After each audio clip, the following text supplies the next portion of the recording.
So I know that everyone here wants to get into the content and really talk about this incredible advocacy work that our national leaders do and the incredible paths forward for global health. And I'm not going to talk about everything that's happened. You all know everything that's happened. But I do want to acknowledge where we are. And I want to acknowledge where you are. And honestly, where I am, too. Because we're all just people living in this really crazy world, trying to get through it. And I'm really glad that we can get through it together. But 95 days ago, today, an executive order was signed, reevaluating and realigning United States foreign aid. And with those 7 words, our world changed.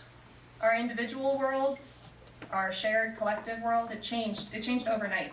And I know that there are people in this room who are unemployed because of those words, who are no longer able to pursue, in at least the way they imagined, their career goals, contributing to the world in a meaningful way that they've worked towards, that you've worked towards for your whole life. And I know how hard that is. And I know that there are people here who are in tremendous pain and who are here despite that tremendous pain, because being in community is so meaningful. I know that there are people here who are still employed, who are still working towards our collective mission to make this world healthier, safer, better for everyone, no matter where they live. And those people who are still working are working in an environment that has unbelievable challenges. They're working with fewer resources for more people without really knowing what's coming for them, without really knowing where they will be tomorrow. And all of the people in this room also know that while we all are dealing with these situations, these very real, challenging situations, there are many, many more people all around the world who are dealing with so much more.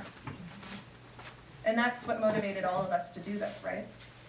Those people who are facing unknown futures because of the reevaluating and realigning of United States foreign aid. And I'll be honest with you that over the past 95 days, there have been moments when I have really struggled, when I have felt extreme hopelessness. I say that with a smile because I don't want to cry in front of you today.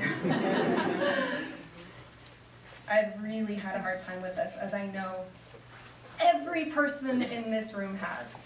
I've been with some of you as you have cried. I know that there are people in this room who are making really hard decisions for their family. And over the last 95 days, I've had to take moments where I step away, where I turn it all off, and I walk away from everything, and I invest in myself, and I invest in my own healing so that I can continue doing the work. Luckily for me, really early in my career, I worked with very smart social workers. I know we have social workers in the room. Very, very smart social workers who taught me that taking a pause and investing in your own healing, it's actually a crucial element of the journey. It's a crucial element of any uphill climb. And make no mistake, this is an uphill climb. It will continue to be an uphill climb. But it is a worthwhile one. Even though we have been called many names, people have said many, many things about the work that you do.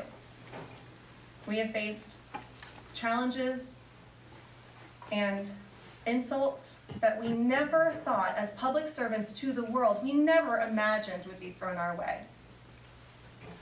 But even today, with all of that, with everything that's been said about the work that we've all committed ourselves to, I still really believe in what you do.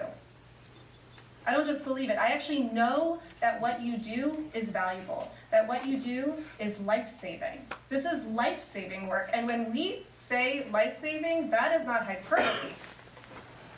Life-saving programs. There's not a person in this room who can contribute to a life-saving program. I don't doubt that for one single second. We know that there are things that need to be changed and fixed, but we want the chance to change and fix them. John Lewis, the great civil rights leader, the renowned United States Senator, he wrote in his book, which I recommend everyone read, Across That Bridge. It is really something to study right now. In that book, he wrote this passage. Each one of us in every generation must do our part. And if we believe in the change we seek, then it is easy to commit to doing all we can. Because the responsibility is ours alone to build a better society and a more peaceful world.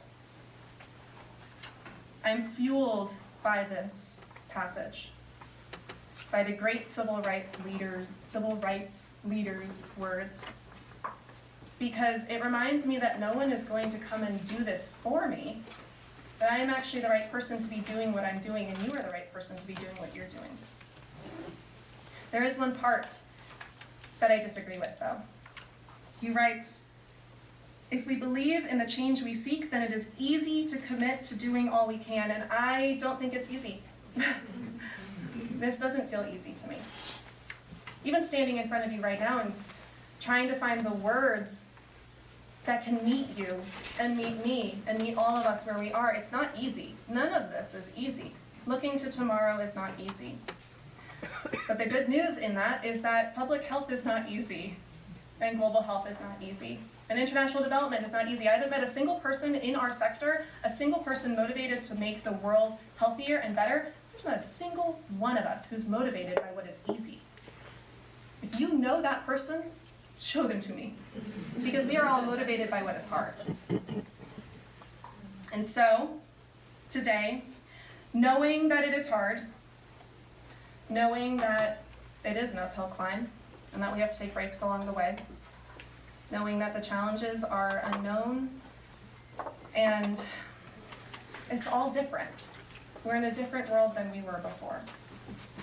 But knowing all of that, we still can be here today with each other and connect with one another and talk about how we go forward, at least in small ways, how we can go forward together as a community.